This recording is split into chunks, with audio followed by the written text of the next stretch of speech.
ओम नमोर्यंताणं नमो सिद्धाणं नमो ऐर्याणं नमो वज्जायाणं नमो लोहे सव्वसाहुणम्। मंगलम भगवान वीरो मंगलम गौतमो गणी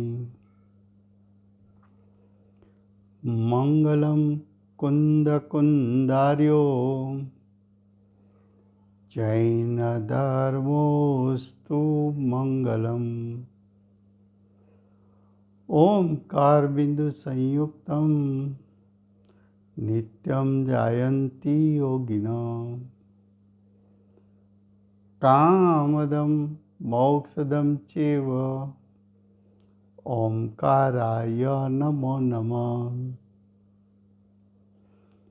अहोपकार जिनवरनो कुंदनो ध्वनि दिव्यनो जिन कुंद ध्वनि आप्या अहो आ गुरु कहननो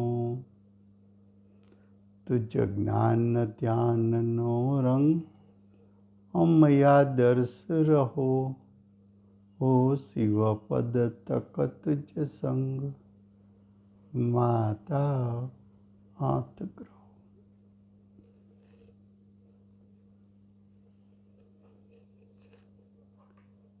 आ अष्टपाहुर नामनु परम अध्यात्म शास्त्र है। भगवत कुंकुंदाचार्य देवे पांचमो पाहुड़ भाव पाहुड़नी रचना करी है। भाव पाहुड़ में जीवना भावनी मुख्यता बतावी है। जीवना भाव में हवे 154 गाथा में सम्यक दृष्टिना भावनी मुख्यता बतावे छे। सम्यक दृष्टिना भाव केवा होय अने एनुं फळ केवुं होय। तो जो गाथा 154 एनुं हेडिंग छे हवे कहे छे के जे पुरुषो एटले ज्ञानी पुरुषो एटले ज्ञानी आत्मा जीन सम्यक्त्व ने पाम्या। जीन सम्यक्त्व एटले राग द्वेष रहित आत्म स्वभावनी प्रतीति करी तेवो एटले ज्ञानी साधक आत्माना अनुभवी आगामी कर्मोथी एटले आगामी भाव कर्मोथी तेमज आगामी द्रव्य कर्मोथी लिप्त थता नथी एटले के रंगाता नथी।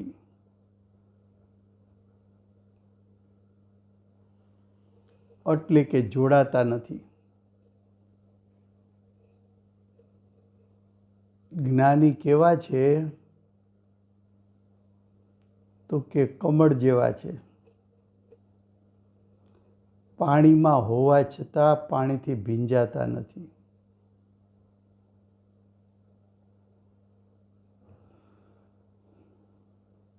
तो जो गाथा 154 एना शब्दों छे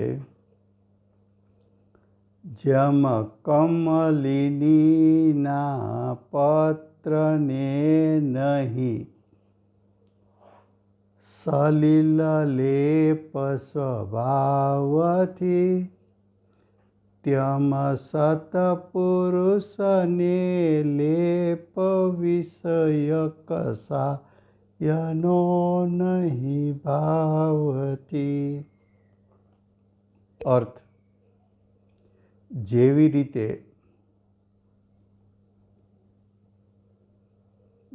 રીતે એટલે દ્રષ્ટાંત પ્રમાણે.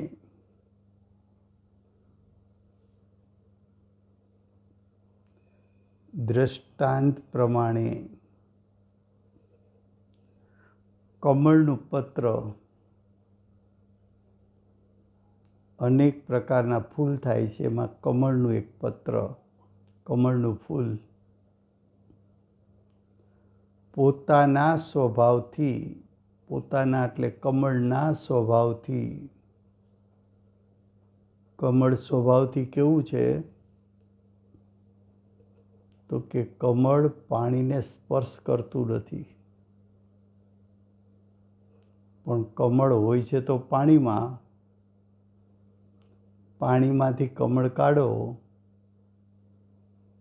તો કમળ ઉપર રહેલું પાણી ખરી જાય છે. કેમ? કમળે એ પાણીને ચૂસ્યું નથી, એ પાણી કમળમાં પ્રવેશ પામ્યું નથી, એ પાણી કમળને ચીટકી શકતું નથી. કમળ કેવું છે? પાણીથી ભિન્ન, પાણીથી અલિપ્ત, પાણીથી સ્પર્શાતું નથી. એવો કમળનો સ્વભાવ છે. જેમ કમળનો એવો સ્વભાવ છે કે પાણીથી લેપાતું નથી, તે રીતે એટલે દ્રષ્ટાંત પ્રમાણે સમ્યક દ્રષ્ટિ સત્પુરુષ, સમ્યક દ્રષ્ટિ કહેતા આત્મ અનુભવી,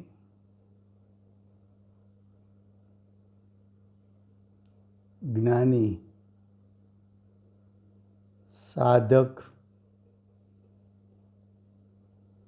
સમ્યક દર્શન પ્રાપ્ત આત્મા, સત્પુરુષ.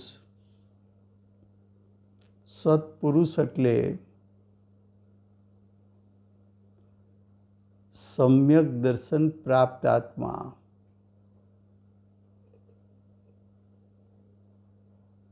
એ સમ્યક દર્શન પ્રાપ્ત આત્મા છે તે પોતાના ભાવથી, પોતાના સ્વભાવથી સમ્યક દ્રષ્ટિ સ્વભાવથી કેવો છે તો કે એની સત્તામાં ક્રોધાદિ ઉત્પન્ન થતા હોવા છતાં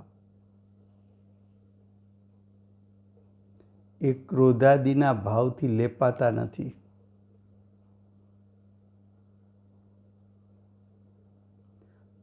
પોતાનો સ્વભાવ અને પોતાની સત્તામાં ઉત્પન્ન થયેલો ક્રોધ બંનેને જ્ઞાની ભિન્ન જાણે છે. ક્રોધાદિક છે એ ક્રોધાદિક કસાય વિભાવ છે. જ્ઞાનીનો સ્વભાવ, જ્ઞાયક સ્વભાવ શુદ્ધ, ક્રોધાદિક કસાય એ વિભાવ. સ્વભાવ અને વિભાવ વચ્ચે ભેદ જ્ઞાન વર્તે છે જ્ઞાનીને. જ્ઞાનીની દ્રષ્ટિ જ્ઞાયક સ્વભાવ ઉપર છે, માટે જ્ઞાની ક્રોધાદિક કસાયથી ભિન્ન છે. ઇન્દ્રિયના વિષયો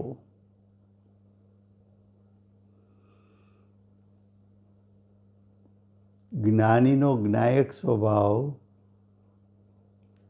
ક્રોધાદિ ભાવથી ભિન્ન, 5 ઇન્દ્રિયથી ભિન્ન, 5 ઇન્દ્રિયના વિષયથી ભિન્ન જ્ઞાનીનું ઉત્પન્ન થયેલું જ્ઞાન જ્ઞાયક સ્વભાવને ક્રોધાદિથી ભિન્ન જાણે, અચેતન જડ 5 ઇન્દ્રિયોને ભિન્ન જાણે, ઇન્દ્રિયના વિષયો એ પણ પરદ્રવ્ય એને પણ પોતાથી ભિન્ન જાણે, સ્વભાવ વિભાવ વચ્ચે ભેદ જ્ઞાન, સ્વભાવ અને 5 ઇન્દ્રિય વચ્ચે ભેદ જ્ઞાન, સ્વભાવ અને 5 ઇન્દ્રિયના વિષયો પ્રત્યે ભેદ જ્ઞાન એમને વર્તતું હોવાથી જ્ઞાની ક્રોધાદિમાં હિતબુદ્ધિ કરતા નથી, માટે લેપાણા નથી. 5 ઇન્દ્રિયમાં હિતબુદ્ધિ કરતા નથી, માટે લેપાણા નથી. 5 ઇન્દ્રિયના વિષયોમાં હિતબુદ્ધિ કરતા નથી, માટે લેપાણા નથી.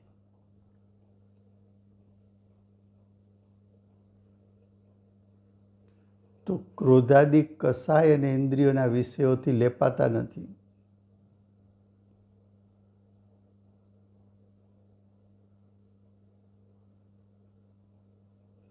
એવું જ્ઞાનીનું સ્વરૂપ.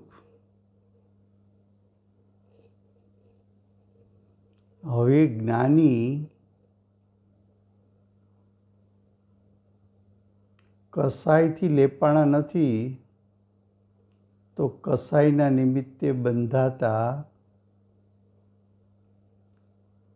કર્મો એનાથી પણ લેપાતા નથી. જ્ઞાનીને સમયે સમયે ભેદ જ્ઞાન વર્તે છે. નિર્વિકલ્પ દશાના કાળે તો ભેદ જ્ઞાન છે, પણ સવિકલ્પ દશાના કાળે પણ ચતુર્થ ગુણસ્થાન વર્તી સમ્યક દ્રષ્ટિ મિથ્યાત્વ અને અનંતાનુબંધી કસાયનો ઉદય નહીં હોવાથી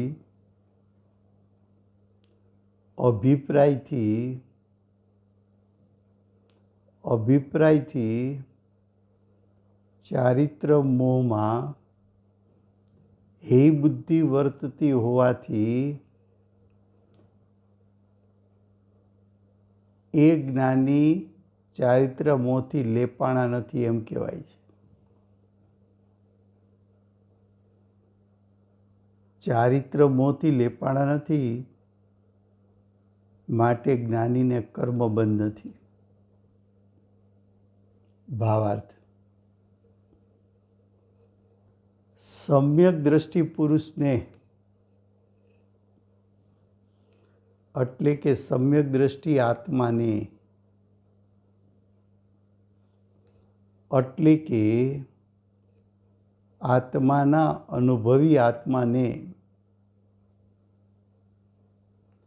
મિથ્યાત્વ જે અનંત સંસારનું કારણ છે એ મિથ્યાત્વ સાથે જુગલ જોડી એવો અનંતાનુબંધી કસાય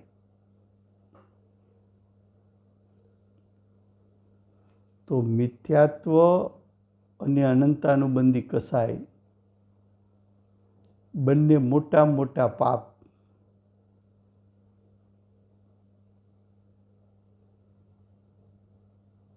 એ મિથ્યાત્વ પ્રકૃતિ અને અનંતાનુબંધી કસાયની કર્મ પ્રકૃતિ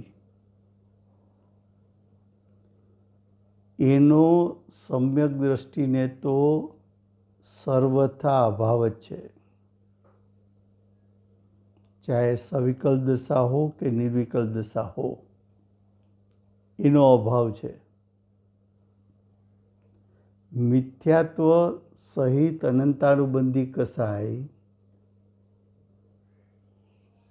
એમાં જોડાવાથી તો એનું ફળ અનંત સંસાર છે. તો અનંત સંસારની પ્રાપ્તિ થાય એવો ભાવ તો જ્ઞાનીને છૂટી ગયો છે. હવે બાકી રહેલો કર્મનો ઉદય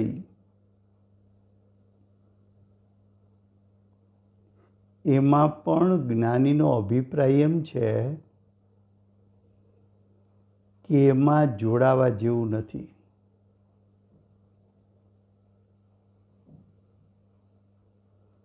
કર્મની બળજોરીને કારણે જોડાય તો પણ જ્ઞાનીનો અભિપ્રાય છે એમાં જોડાવા જેવું નથી. હે બુદ્ધિએ જોડાવાય તો પણ જ્ઞાની પુરુષાર્થનું જોર વધારીને ફરી જ્ઞાયક સન્મુખ થઈને પ્રતિ સમય શુદ્ધતા વધારતો જાય છે. માટે કહ્યું કે જ્ઞાની કસાઈમાં જોડાતા નથી. શું કહ્યું?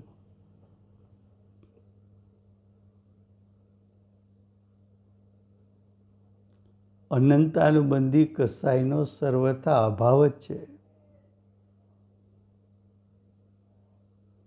હવે કે છે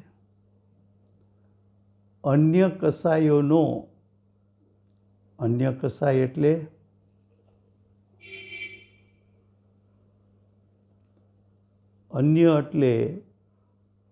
અનંતા અનુબંધી કસાય સિવાયના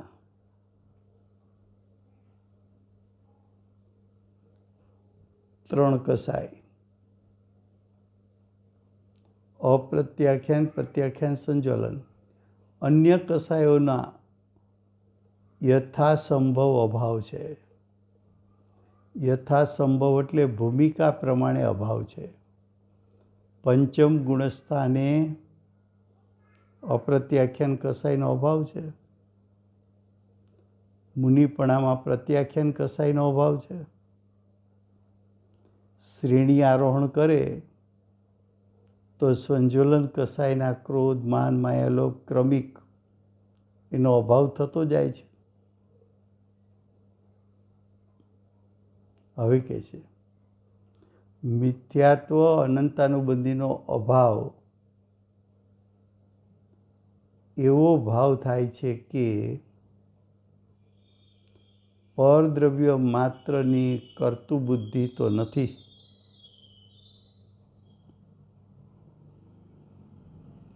જ્યાં મિથ્યાત્વ અને અનંતાનુબંધી કસાય એનો ભાવમાંથી નાશ થયો અને મિથ્યાત્વ અને અનંતાનુબંધી કસાય એનો તો નાશ થયો અને મિથ્યાત્વ અને અનંતાનુબંધી કર્મ પ્રકૃતિ એ કાં તો ઉપસમી ગઈ અથવા ક્ષય થઈ ગઈ.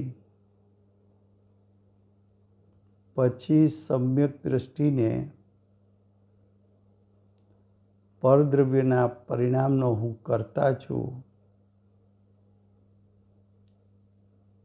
એવી અંશ માત્ર પણ બુદ્ધિ નથી હોતી. ગુરુદેવના પ્રવચન સાંભળો. ગુરુદેવને એમ કે આપના કારણે પરમાગમ મંદિર થયું, તો આત્માની અનુભૂતિનું જોર છે, કર્તા બુદ્ધિ નાશ પામી છે. તો 1 સેકન્ડ ચૂક્યા વગર ગુરુદેવનો અંદરમાંથી અનુભૂતિના જોરપૂર્વક જવાબ આવે, એ પરમાગમ મંદિર એ તો પૂતગલ પરમાણુની રચના છે, અમે કરી નથી.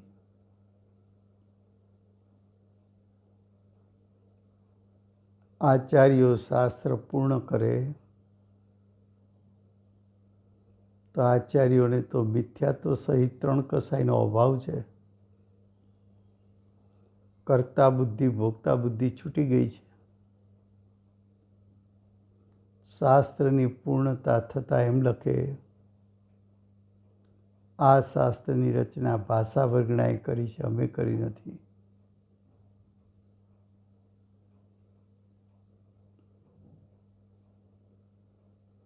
વિશ્વનો એક પરમાણુ પણ જ્ઞાની એમ કહે છે કે અમે પરિણમાવી શકતા નથી. જ્ઞાની એમ કહે છે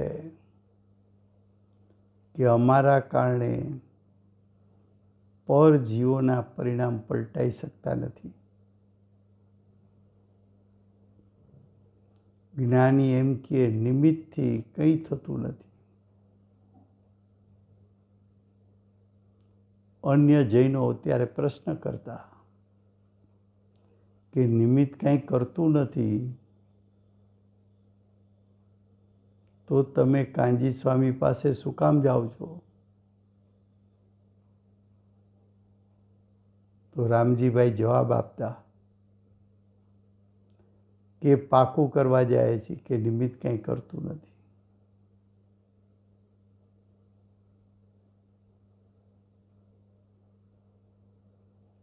નિમિત્તની હાજરી છે, પણ નિમિત્ત પરદ્રવ્યને પરિણામ આવે એવું 3 કાળમાં નથી. એવું કોણ કહી શકે? જેમને કર્તા બુદ્ધિ છૂટી ગઈ છે. કર્તા બુદ્ધિ કોને છૂટી ગઈ છે? જેને મિથ્યાત્વ અને અનંતાનુબંધી કસાઈનો નાશ કર્યો છે. મિથ્યાત્વ અને અનંતાનુબંધી કસાઈનો નાશ કોણે કર્યો છે?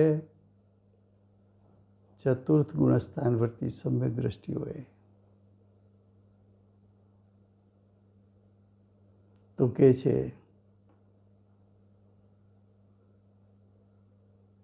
પરદ્રવ્ય માત્રની કર્તૃત્વ બુદ્ધિ તો નથી, પરંતુ બાકીના કસાયો સમ્યક દ્રષ્ટિને અપ્રત્યાખ્યાન પ્રત્યાખ્યાન સંજ્વલન કસાય છે. કેમ? અપ્રત્યાખ્યાન પ્રત્યાખ્યાન સંજ્વલન કર્મ પ્રકૃતિનો ઉદય આવે છે, તો એના ઉદયમાં જોડાવાથી એ કસાયો ઉત્પન્ન થાય અને રાગ દ્વેષ એટલે ચારિત્ર મોહ ઉત્પન્ન થાય. એ રાગ દ્વેષને કર્મ પ્રકૃતિનું નિમિત્તપણું પણ છે. છતાં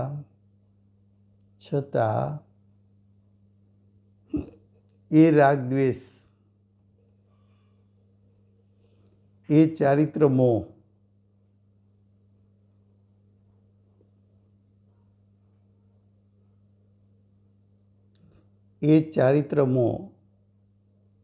એ રાગ દ્વેષ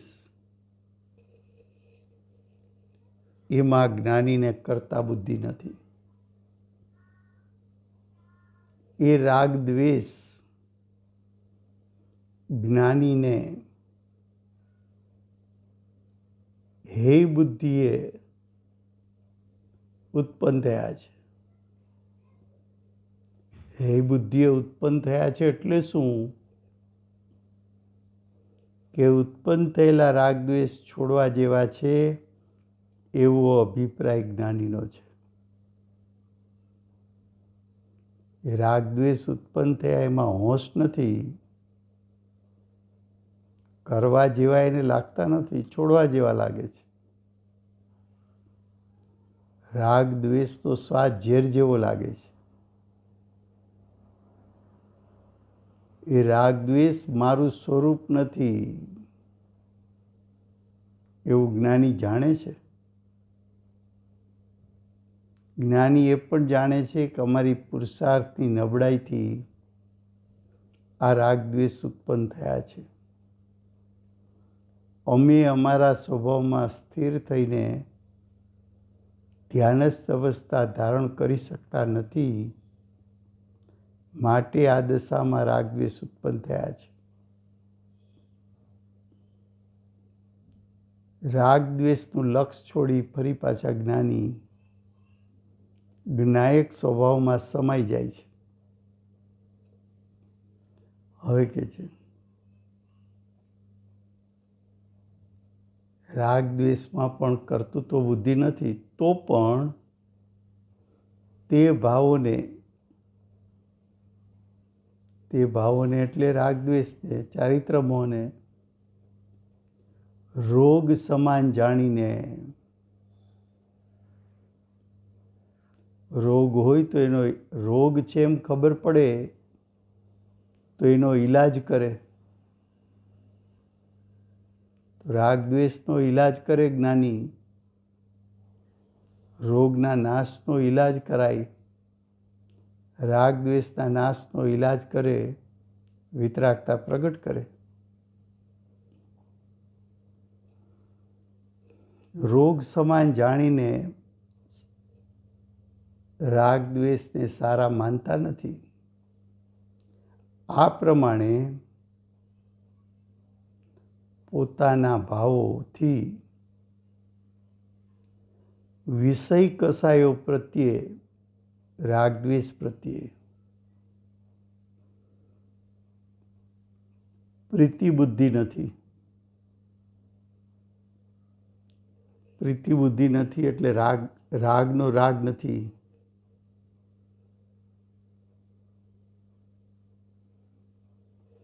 તેથી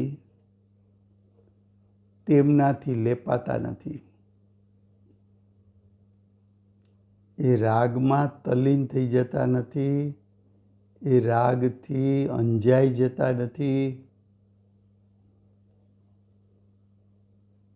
એ રાગને હિતકારી માનતા નથી, એ રાગને કરવા જેવા માનતા નથી.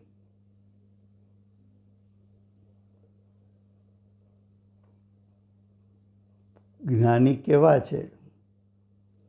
જળ કમળવત નિર્લેપ રહે છે. જેમ કમળ પાણીમાં હોવા છતાં પાણીને સ્પર્શતું નથી, પોતાથી પાણીને ભીન રાખે છે, એમ જ્ઞાનીની સત્તામાં ઉત્પન્ન થયેલા ચારિત્ર મોહરૂપી રાગ દ્વેષ એ જ્ઞાની જ્ઞાયક સ્વભાવને અને રાગ દ્વેષને ભીન જાણે છે. જ્ઞાનીને જ્ઞાયકનો મહિમા હોવાથી જ્ઞાનીને જ્ઞાયક મુખ્ય છે, રાગ દ્વેષ ગૌણ છે. માટે જ્ઞાની રાગ દ્વેષથી ઉદાસીન હોવાથી નિર્લેપ છે. તેથી નિર્લેપતા છે. તેથી એટલે નિર્લેપતા છે માટે તેને એટલે જ્ઞાનીને આગામી કર્મોનો બંધ થતો નથી, સંસારની વૃદ્ધિ થતી નથી. એવો આશય છે. તો જુઓ, આ ભાવ પાઉડ છે. અહીંયા જ્ઞાનીના ભાવ એનું વર્ણન કર્યું. હવે ગાથા 155. હવે કહે છે તે જે પૂર્વોક્ત ભાવ સહિત સમ્યક દ્રષ્ટિ સત્પુરુષ છે તે સક્કડ શીલ સંયમાદિ ગુણોથી સંયુક્ત છે, અન્ય નથી. શું કહે છે? ભાવ સહિત એટલે વિતરાગ ભાવ સહિત, રાગ દ્વેષનો અભાવ, એનો અર્થ જ એમ કે વિતરાગતા સહિત. વિતરાગતા સહિત સમ્યક દ્રષ્ટિ સત્પુરુષ. સત્પુરુષ એટલે આત્મ અનુભવી.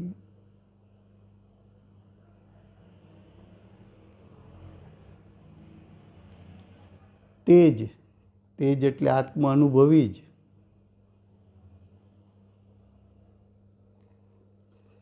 સકળશીલ સંયમાદિ. સંયમ એટલે 13 પ્રકારનું ચારિત્ર.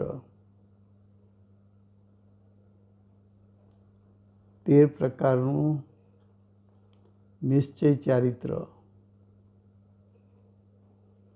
ગુણોથી એટલે શુદ્ધતાથી.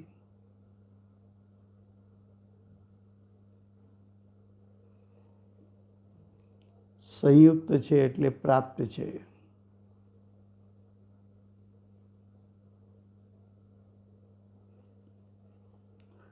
અન્ય નથી એટલે અજ્ઞાની નથી.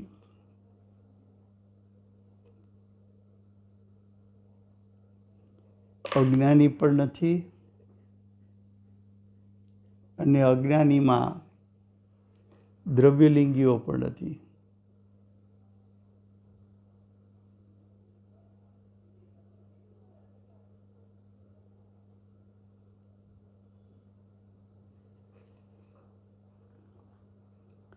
ગાથા 155.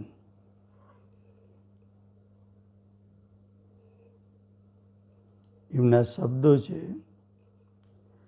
કહું તેજ મુનિ જે શીલ સંયમ ગુણ સમસ્ત કળાધરે, જે મલિન મન બહુ દોષ કર, તે તો ન શ્રાવક તુલ્ય છે. શું કહે છે? પૂર્વોક્ત ભાવ સહિત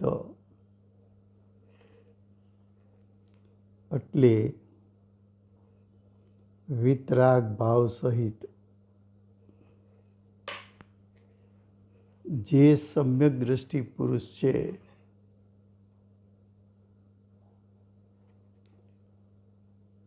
એટલે કે આત્મ અનુભવી આત્મા છે અને શીલ કહેતા બ્રહ્મચર્ય,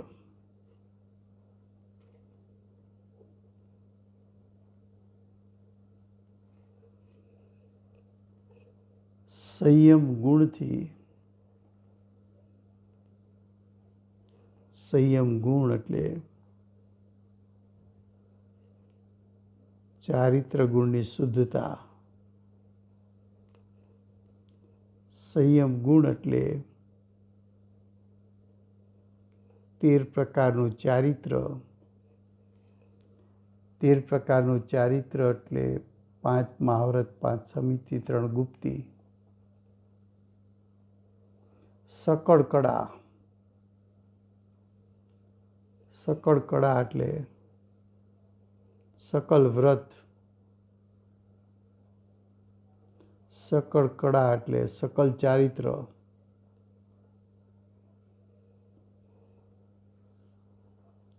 એટલે કે સંપૂર્ણ કલાવાન.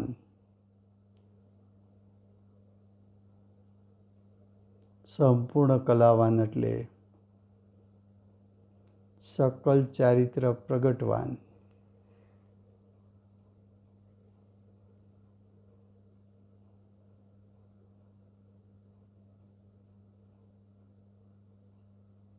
સંપૂર્ણ કહેતા સકલ કલાવાન, સકલ ચારિત્ર પ્રગટ રૂપ,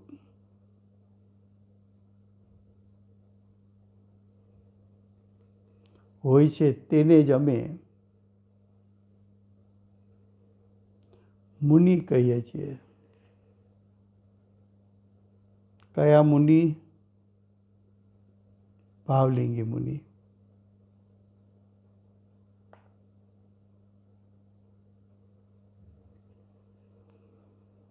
સાચા સંત છઠ્ઠે સાતમે ગુણસ્થાને ઝૂલતા.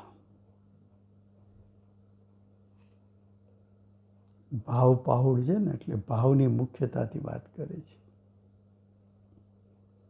ભાવની મુખ્યતાથી શું કીધું કે પૂર્વોક્ત વિતરાગ ભાવ સહિત જે સમ્યક દ્રષ્ટિ આત્મા છે અને શીલ કહેતા બ્રહ્મચર્ય,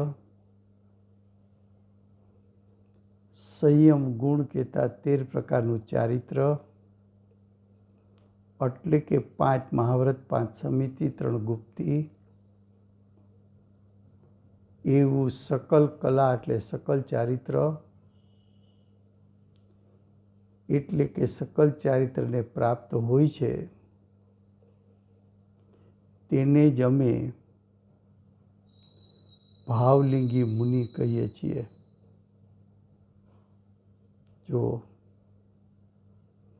ભાવલિંગી મુનિનું વર્ણન બહારથી ન કર્યું, સ્ત્રી કુટુંબનો ત્યાગ છે ત્યાંથી ન કર્યું, 10 પ્રકારના પરિગ્રહનો ત્યાગ છે ત્યાંથી ન કર્યું, નગ્ન દશા છે ત્યાંથી ન કર્યું, કેસલોચ કરે છે ત્યાંથી ન કર્યું, ભૂમિ શયન કરે છે ત્યાંથી ન કર્યું, અદન ધોવન ત્યાંથી ન કર્યું, ખડાખડા આહાર, એક વખત આહાર ત્યાંથી વર્ણન ન કર્યું, પોતાના પરિણામમાં મહાવ્રત પ્રગટ થયા છે, પોતાના પરિણામમાં સમ્યક દર્શન જ્ઞાન સહિત 3 કસાયના અભાવપૂર્વકનું વિતરાગપણું પ્રગટ થયું છે ત્યાંથી વાત કરી. તો જીવના ભાવથી વર્ણન કર્યું. હવે કે છે જે સમ્યક દ્રષ્ટિ નથી, સમ્યક દ્રષ્ટિ એટલે આત્મ અનુભવ નથી. આત્મ અનુભવ જીવના પરિણામ, જીવના પરિણામમાં આત્મ અનુભવ નથી. મલિન ચિત્ત, મોહી રાગી દ્વેષી પરિણામ. કેવા પરિણામ? મલિન એટલે મોહી રાગી દ્વેષી. એ પણ અજ્ઞાનીનું વર્ણન પણ પરિણામથી કર્યું, અજ્ઞાનીનું વર્ણન પણ એના ભાવથી કર્યું. તો કે જે મોહી રાગી દ્વેષી ચિત્ત સહિત મિથ્યા દ્રષ્ટિ છે અને ઘણા દોષોનું નિવાસ સ્થાન છે. ઘણા એટલે અનંત દોષોનું. અજ્ઞાનીના દોષ કેટલા? ગણી ન શકાય, અનંત. અનંત દોષોનું ઘર છે અજ્ઞાની એટલે. તે તો એટલે અજ્ઞાની.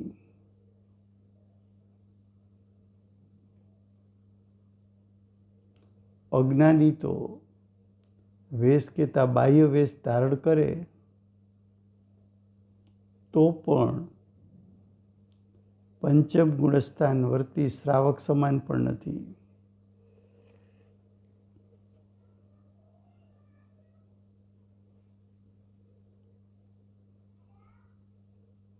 પંચમ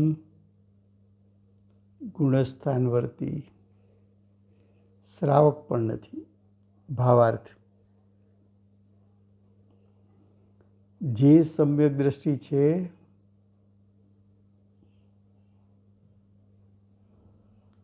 અને શીલ એટલે ઉત્તર ગુણ,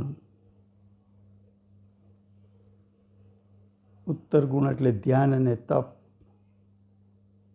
10 લક્ષણ ધર્મ, એ બધા ઉત્તર ગુણ કહેવાય. તથા સંયમ 28 મૂળ ગુણ 5મા આવૃત્ત સંહિતા આદિ એમાં આવી જાય. મૂળ ગુણ સહિત છે તે મુનિ છે.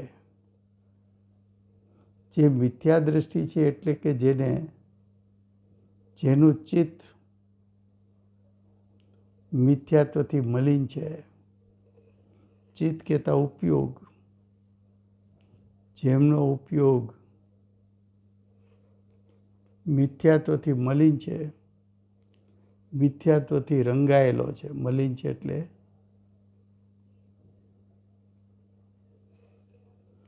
અને જેમાં ક્રોધાદિ વિકારો, ક્રોધ, માન, માયા, લોભ, ક્રોધાદિ એટલે કસાયો,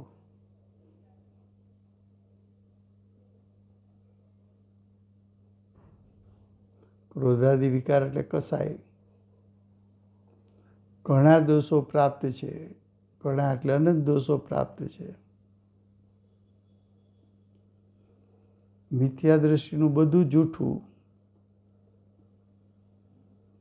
તે તો મુનિનો વેશ ધારણ કરે, મુનિના ચારા પાડે.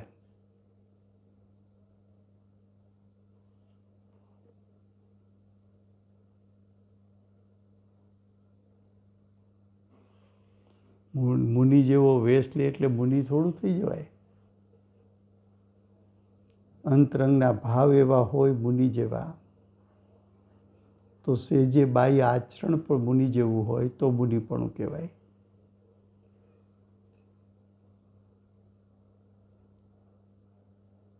તો કે છે મુનિનો વેશ ધારણ કરે તો પણ શ્રાવક સમાન નથી. શ્રાવક એ પંચમ ગુણસ્થાન છે, જ્ઞાની છે.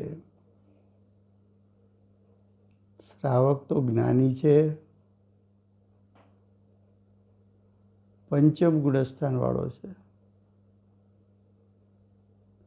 મિથ્યાત્વ અને 2 કસાયના અભાવ વાળો છે. એના સમાન પણ નથી. શ્રાવક સમ્યક દ્રષ્ટિ હોય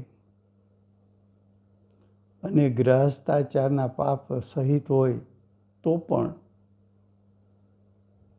તેની બરોબરીમાં તે કેવળ એટલે ભાવલિંગ વગર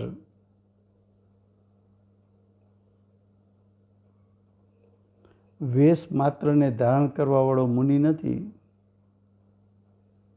એમ આચાર્ય કહ્યું છે. લો, સમય થયો છે.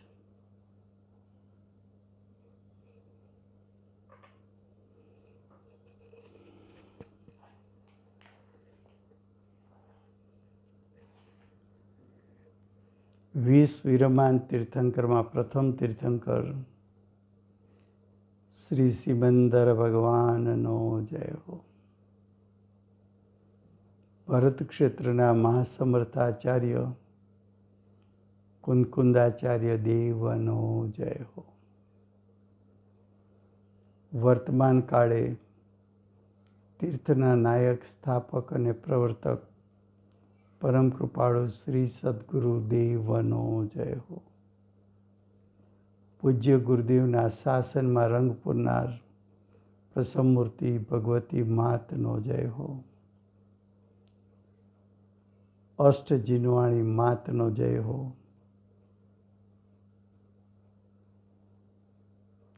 પરમ દિગંબર જૈન ધર્મનો જય હો.